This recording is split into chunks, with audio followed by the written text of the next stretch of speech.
Welcome into the Vulture's Row podcast, everyone. I'm your host, Joey Bonsanti. Before I introduce my two awesome co-hosts, I just want to give a special thank you to the Badlands crew, Joe Cap, Connor Rogers, and the whole team for allowing us this opportunity on their feed, on the Discord show. So, with that being said, Tony, how are you doing today? I'm doing great, man. I joined the Badlands Discord a few weeks ago, and it's been an absolute treat.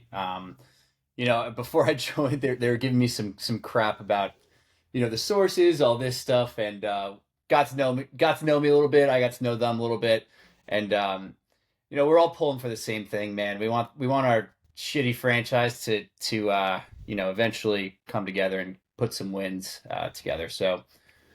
It's been an absolute pleasure. Thank you, Joe and Connor, and the rest of the crew for letting us do this. And Pat, I know you've been a member a little bit longer than Tony, so Yeah, actually, Connor, back when he had the Stick to Football podcast, did a show from my tailgate. So pretty cool to be on the Badlands feed. I've been a listener for a long time. And yeah, thanks again to the guys for giving us this opportunity. Hopefully we can bring something that you guys enjoy. absolutely. So let's jump right into things. We're actually going to kick things off here with a pretty fun game, something that we thought of in the beginning of this week. So we are going to jump right into draft stuff, but we're going to put our own spin on it here. We pretty much came up with some odds at number 7, kind of a mix between us making this up and DraftKings odds as well from whatever we can find. So we have 4 guys, Membu, Warren, Genty, and Walker. We'll go through the odds for each of them. Each of us are allocated $100 to spend on each player at pick number 7. So I'll go through the odds right now, and then we'll start going through and seeing how each of us would spend this $100 if we had a bonus bet, let's say. So we have Membu at minus 125. We have Tyler Warren at minus 100, Genty at plus 1800, and Walker at 300. I'm going to start with Tony because he's on the right side of my screen, and then we'll go back and forth. So Tony, I will give you the honors here. We'll start with Membu at minus 125. Where are you throwing your money on? Right. I'm usually a pretty conservative gambler. So Membu seems to me like, and apparently are the odds we set. He really appears to be the favorite. There's an obvious glaring hole at right tackle. The entire coaching staff has kind of driven us into this like offensive, strong offensive line mindset. Everything that I've heard and read about it just leads me to believe that Membu is ultimately going to be the pick. So I actually allocated 40 of my $100 to Armand Membu at minus 125. Make fun of me all you want. Call me soft, whatever. It's the safest bet. I really truly do believe it's going to hit. There's some value down the board, so that's where I'm going. Pat? Yeah, yeah, I agree. Look, we're all gambling to make money, right? So I feel very strongly that if Membu is there, he's going to be the pick. And I think that's what I would do, and I think that's what the team ultimately will do. It seems that a lot of the mocks are heading in that direction as well. So I bumped it a little bit more than Tony. I'm going to put 50 of my 100 on him because again, I'm in this to win it, right? All And right. that's probably right now the most conservative, safe pick. I should have prefaced this whole thing by saying that we all don't know the money that we have put on this, which is going to make my pick here very funny. I put $60 on Membu. Okay. And for the same reason, I'm a pretty conservative bettor. If I do believe something is likely to hit, I'm gonna throw the money on it. So yes, I put $60 on Armand Damn, Membu. dude. Um, we'll throw it back to Tony for Tyler Warren. Tyler Warren minus 100. I ended up throwing $30 on Tyler Warren. Again, he's probably the number 2. These are guys that the entire fan base has been talking about for what feels like the past year at this point. I mean, it's been Tyler Warren, Armand Membu. I really truly do believe just I think the pick at 7 is going to be an offensive contributor. Whether that's going to be an offensive lineman or whether that's going to be a pass catcher, Tyler Warren can contribute on both sides. Like he can block, he can pass catch, he can be that number 2 option behind Garrett Wilson. Um, like I wouldn't mind if we pick Tyler Warren whatsoever, and I believe that the value's there, man. $30. I'm throwing it there. I just think if they don't take Membu, I want to make some money. So let's throw 30 on that one. I think Tyler Warren's the fan favorite pick from majority of the fan base. Totally understand why. I mean, we really need pass catchers. And that's a whole different conversation about what they do if they don't take a pass catcher at 7, but probably Warren, right? Because they're just going to be in this dire position for pass catchers, even if they go tight end in round 2 if they took Membu, right? But sticking to our segment here, I'm going to put $25 simply because I'm taking the thought process that Cam Ward's obviously going first. Travis Hunter and Abdul Carter are in some capacity, I think right now going to go 2 and 3. That's where it seems to be heading.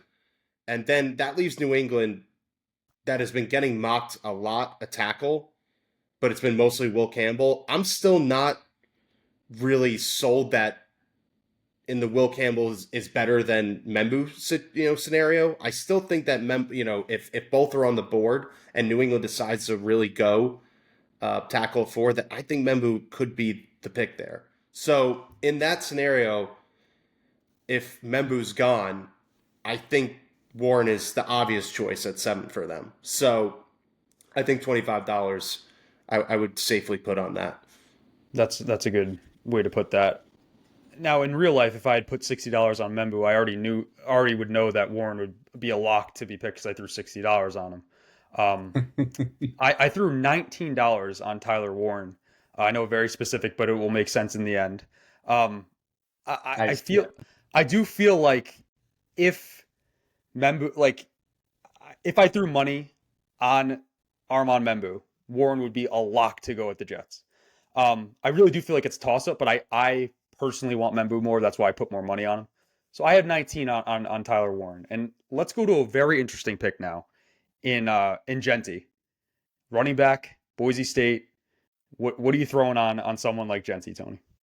Okay, this is where I got dicey.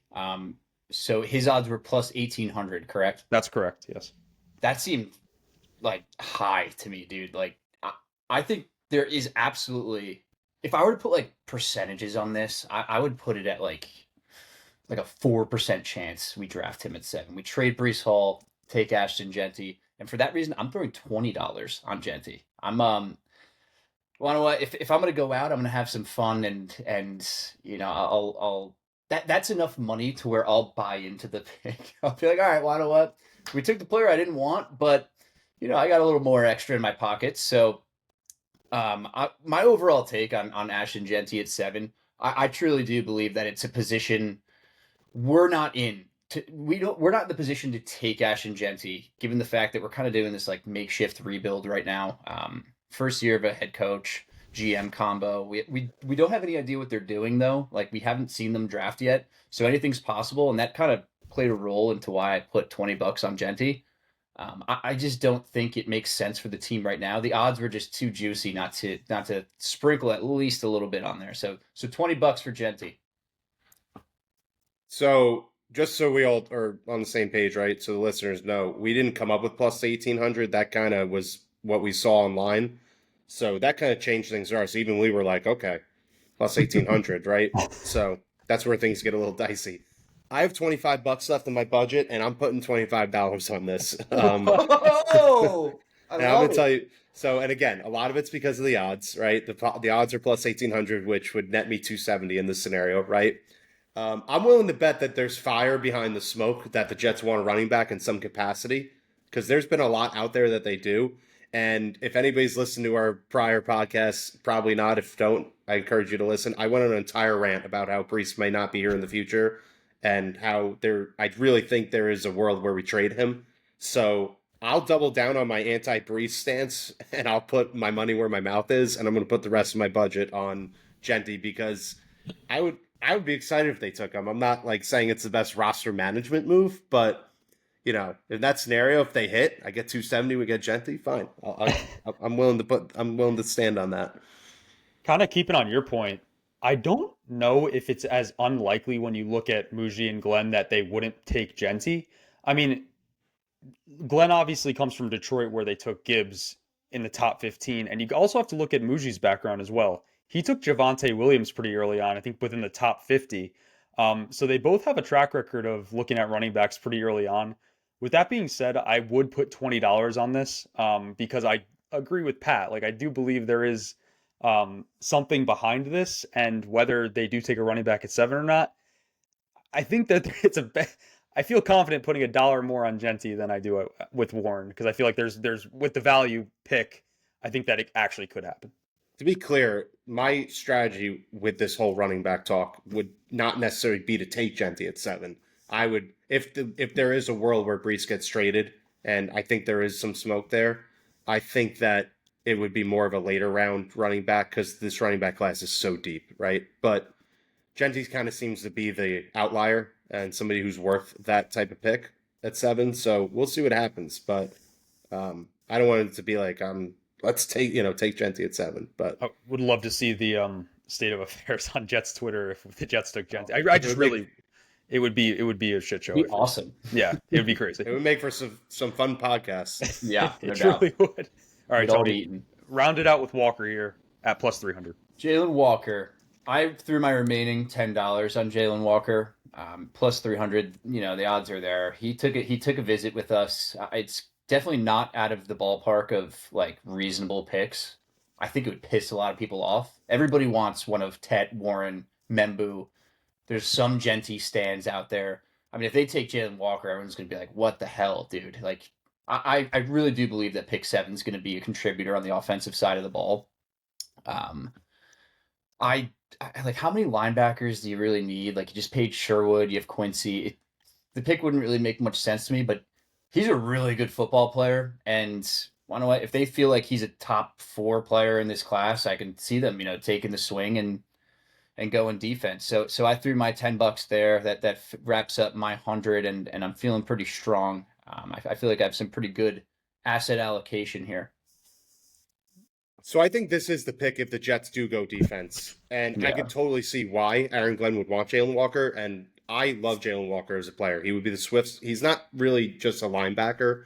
He's kind of the Swiss Army knife that the Jets defense could really use. And in addition to his leadership at Georgia, which has been raved about, the Jets really need that, especially with CJ Mosley leaving, who they sorely missed last year, and Aaron Glenn's supposedly focus on changing the culture, right? This would be a guy who could slide right in and really kind of help jumpstart that. But obviously, I don't have any money left. I did that strategically, and that's because I think the Jets are 100% going offense with their 7th pick. So if they happen to go defense and shock us from what we've read and seen, I think Jalen Walker would definitely be the pick, unless Mason Graham was there. I think he would be a popular pick, but I don't suspect he's there. But I'm really at the camp that they're going to offense with this pick. So I put my money or no money where my mouth is with that one as well. You think and you want offense, you get defense. That's typically how it goes, as I mentioned earlier. But yeah. With my remaining money, which is $1, I'm throwing it on Jalen Walker. Just don't, like, kind of in the same ballpark as you, Pat. Don't really think they're going defense. So I would put $1 on it. I would feel a lot better with the odds at plus 1,800 with Genty with 20 than throwing it plus 300. So would you be the most upset $30 you've ever made? Yeah, I think I would be pretty upset. At least with Genty, it's like explosive running back. Again, at 7, it would take me some convincing to believe that that's the right pick. But, seeing what Jahmyr Gibbs has done after the Lions picked him at 12, I guess there could be some convincing there. I could buy in, man. I could totally see myself buying in. He's an absolute tank. I mean, I'm not even gonna get into this conversation right now, but he's an electric player. Just have to wait and see. I mean, I'm not advocating for that. I'm just saying what if. So, if you guys have any final thoughts on the betting, I know this isn't on our feed; it's on Badlands feed. But if you guys want to reach out in Badlands or to us and give your rankings of this, I'd be super curious to see how everyone else would allocate their money. With these odds and the $100 bonus bet, I guess you could say. But I guess we'll move on. Sticking on the draft, I do want to talk about potentially trading back. I don't like to say just trading back because if you listen to any of our podcasts, I'm a big advocate as to say there's no just option to trade back. It has to present itself. That's a lot of fans like to go out and say, let's just trade back. It doesn't work like that. So Derek Harmon from Oregon, I believe he's a Michigan State transfer as well, had a visit with the Jets. I think each team gets 30 visits with players from the draft. So I'm not overthinking this, but you look at Derek Harmon and where he's supposed to be picked. He's probably going to go late first, early second within the top 5 picks of the second round. So you start to think this would be a prime, probably trade back candidate if the Jets were to trade back, and they're looking at something on the interior. Pat, I'll start with you. What do you think of a potential trade back? Where would you like to land if they were to trade back? Would you like to be in the teens, the 20s? Where are you thinking? Sure. Well, first things first, you hit the nail on the head. We all know it, right? You need two to tango, and you need a partner to trade with, right? And again, I'm only bringing this up, and you brought it up too, because it is reported that we're looking at some guys that, like Derek Harmon, he's not going to probably be there at 42, but is there, that leads me to think like they're thinking about everything, right? And I really thought about this a lot today. Believe it or not, in my opinion, I think this could build up a little bit closer to the draft, the way things have been shaking lately with the quarterbacks. I think the Jets could be in a sweet spot for team one to get that quarterback too, whether that's Shador or Jackson Dart. We don't, there's been a lot of varying opinions out there lately. So as it stands right now, I think the Giants are going to pass on Shador for Travis or Abdul, whichever one falls, right? So in that scenario, again, from what I'm reading, who's the next quarterback slot? Probably the Saints at 9. It's as of where it stands right now, right? If that's the case, that leaves the Jets in a pretty good slot for a team to jump the Saints to get whichever quarterback they want, right? So I'm looking at 3 teams, and I'll rank them in likelihood. I think Pittsburgh's number 1. I feel like they're probably the most reasonable team that could trade up in terms of going from 21 to 7. They had a visit with Shador. They're looking at it, right? They just met with him. Maybe the Jets could get, in that scenario, a similar package that the Giants got from the Bears, ironically, to trade it for Justin Fields. So they went from the 20th pick to the 11th pick in that year, and they got a 5th, a 1st the following year, and a 4th the following year. So if you're telling me right now I could go to 21, get a first-round pick, let's just say they just got a first next year. I'm taking that all day, right? So I think that would be the trade package if that was, the jump. My second team would probably be the Rams, because I've seen a lot of, drafting a successor quarterback. I've seen a lot of Jackson Dart to the Rams. Now, do I think they jump from 26 to 7 to get him? Probably not. When you really scour through the quarterback, teams that could jump up, it would be a steep jump. And then it would leave my third team, which would be if they passed on a quarterback, it's Cleveland, right? I don't think they're jumping from 33 to 7. I see them more being a team that if Dart and Shador fall past 9, maybe they jump into the teens from 33 and get one of those guys. But you have to at least put them out there, because they are a team that desperately needs quarterback. I mean, they just have Kenny Pickett right now going into next year. So you can't rule anything out in that scenario. I mean, I'm not predicting it's going to happen, but I am in the camp of it if it's on the table to absolutely do it. And I just think they're in a likelier, maybe there's a surprise team out there that we're not thinking of. That if you guys have any thoughts on that, let me know. But if the Saints are going to take a quarterback at 9, which is, we've seen a lot of that smoke behind that lately, maybe the Jets are in a spot where a team could jump them. Tony? Yeah. I mean, in regards to would I be down to trade back? Absolutely. There's some things, we get married to these prospects because you hear about Tyler Warren and Armand Membu so much. It's like, all right, I really want one of these two guys. Armand Membu is not the same prospect that, Olu Fashanu was. I truly do believe that Fashanu's a fair bit better of a prospect than Armand Membu. It's just, this is a worse draft class. So would he be a great pick to fill in that right tackle slot in a weak draft class? Yeah, it's a need. It's fair value at 7, and he's a solid prospect. But if you're given an opportunity, I think the Steelers are probably the most likely. Where are they sitting? They're at 17, or where? 21. They're at 21. Wow. Yes. They're taking, like, they're interviewing Shador. They're working him out a little bit. I think the Raiders might go quarterback. I don't know. That might be the spot where they could take Shador. I'm more intrigued in terms of like them taking a visit with Harmon. I think that's more of a case of them looking to trade up from 42. That's kind of how I see it. Yep. I don't think it's like we're going to trade back. It's pretty drastic of a drop if they're going to trade with like the Rams or something like that. But I mean, we're a team that's probably, in all likelihood, I know we all like Justin Fields here, but we're likely going to be looking for a quarterback of the future in the 2026 NFL draft.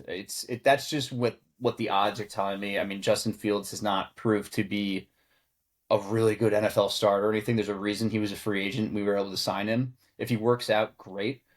But if you want to position yourself to hedge your bet with Justin Fields with a bunch of ammo to go up next year and land that, really, really solid quarterback prospect and what seems to be a better class, I'm all for it. And if they suck and they're high enough to where they can draft a guy, organically and they don't have to move up, even better. Because then you can, pair him up with, I don't know, an offensive lineman, a receiver. This draft class is super. It's just not top notch. And if you're able to get more value in what seems like to be a better class next year, again, we don't know. These things always change. It's always like, oh, the next draft class is going to be great. It doesn't always work out like that. But I mean, this draft class really doesn't seem to be, you know, this kick ass class. So I would be totally for it. Yeah, I mean, I don't have too much to add here just because you guys hit on a lot of the points, but if the right situation occurred and the Jets felt like it was the right package and they felt like they could still get a good player in the first round with that pick that they get in exchange, I'd be for it. Now, you go through the draft and then you look hindsight and Armand Membu is like one of the best rookie tackles in the class and you had a chance to get him and you traded out, then I'm probably not going to be too happy, but whatever, that's hindsight. I would do it if the package was right, and I guess we don't really have an option. It's whatever happens happens. But I agree with you, Tony. Good point. I feel like it's more of a trade up from 42 than a trade back from 7 for a prospect like him. So I do want to ask one question before we wrap, and this wasn't on the agenda. Does it concern either of you that the Membu hype rose so much after the combine? No, no, it doesn't. Dude, he is an extremely athletic tackle, and I don't think I think the media caught on to Membu a little bit later, and it's like guys like us. I mean, you guys might follow it a little closer than me, but it seems like he hit like mainstream media after the combine, and the combine obviously helped his draft stock as it should. I mean, he tested like an absolute rock star. Um, I don't know. I just think the tape along with his combine performance, like this isn't Shamar Stewart where like the guy sucks, on the field. He doesn't stink, but like Yes, I know what you're the saying. production doesn't add up compared to his like measurables and his 40-yard dash time and all this stuff. I think the tape is there and the combine only proved what the tape was already showing. So I just think the media was a little bit like late on, catching up with the Membu hype. I think, again, I follow the draft a little bit more. I think Membu's kind of been locked in as a first round guy. Again, is he like this blue chip tackle? No. Is it a weaker tackle class from a blue chip standpoint? Yes. So I think the fact that he broke 5 in the 40 really, jolted him up maybe from like, a top 15 pick to kind of this top 10 pick. And, you got to remember too, right? O line is just, it's almost like quarterbacks in a sense where they're just going to go higher based on the supply and demand of them. Um, what I think more is, and I think the draft will answer this question for us because I think we, like a lot of Jet fans have been preaching this run the shit out of the ball mentality. But you just have to wonder right now, like, what the hell is the Jets' plan pass catcher if they do go Membu at 7, right? This team just feels like in some way, shape, or form, they need 2 more legitimate pass catchers. So even if they were to go tight end in round 2, right? You're you are overall looking at a very bleak situation at pass catcher, and you are one Garrett Wilson injury away from having Code Red, right? Which is getting really old really fast for us. So, which is why I still think by the time training camp rolls around, we're going to see like a Keenan Allen, a Tyler Lockett Yeah. type of move. I'd love to say Amari Cooper, but I think he'll probably go back to Buffalo or some sort of contender. But you just can't roll out this current set of pass catchers with a first or second, even with a first or second round addition to this team and expect results. So I just think, again, as we talk more about Membu and, I think they should take him. I just wonder, with the Lazard news today and all that, like, what the hell are they going to do if we go Membu at 7 and then we are just, and we have the current state of affairs that we're in? And that's really what my bigger question is going into the closing weeks of the draft here. Is You have more picks than 7. I mean, you can, if Jaden Higgins is there at 42, you have Garrett Wilson, Lazard, Higgins, um, Josh obviously Reynolds, Corley, Tyler Josh Johnson. Reynolds, Tyler Johnson. It's a bunch of like wide Thanks, receiver thanks threes and thanks for fours. answering my concerns. Exactly my point. Exactly my point.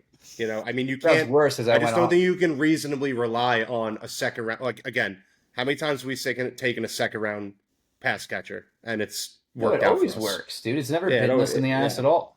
exactly. So I Stephen just Hill. again, if they're taking this year somewhat seriously, which I think if they do things the right way, like I don't think they're going to be a 3-win team.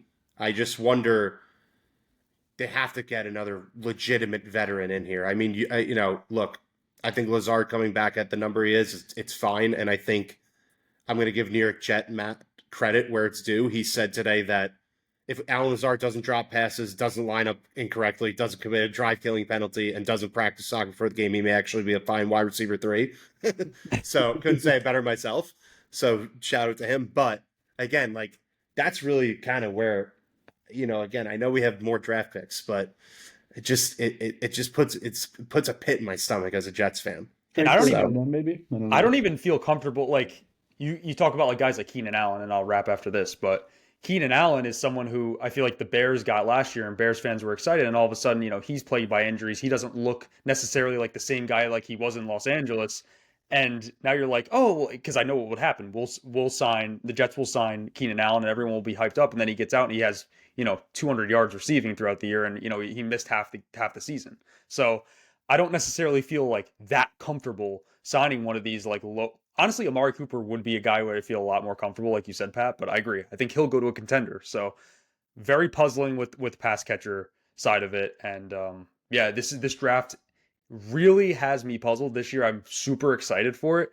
I don't know about you guys. I just feel like this year Huge. feels a little bit different than years previous, like where there's not that many quarterbacks, and it just feels different this year. I just don't know why. They also are relying heavily on this draft to get starters. Like they need 3 starters out of this draft. Yeah. And if they don't come out of it with that, I don't know what their plan is for this year. They really did set themselves up with how they played the free agent market. They need this draft to turn out well. And well, you know what, man? I like it. Put the chips in the table. Save your money for next year and see what Muji can do. Montauk Muji. Pat, any closing thoughts here? I'm gonna wrap unless you guys have anything else you want to touch on before we wrap up the first Badlands No, feed episode. I agree. I think that, again, Tony brought up a great point. They need the starters in this draft. Again, free agency isn't over. There's a post-draft free agency. I expect them to make more moves, of course, but, going into this draft, relying on these starting positions, it's funny. It's ironic because for the hype at 7 of like how we just think it's going to be these 2 players, it's really after that is, okay, once we settle in and know whether it's Warren or Membu, most likely, right? What are they going to do after that? That's my biggest question right now is what's 42 look like? What does 73 look like? They have to hit on those picks, right? So, and history tells you that they're probably not going to hit on those picks. So I'm just curious to see how they're going to attack those positions. Yes, I do agree. Pat got his final words. Tony, any final words before I do a little sign off here?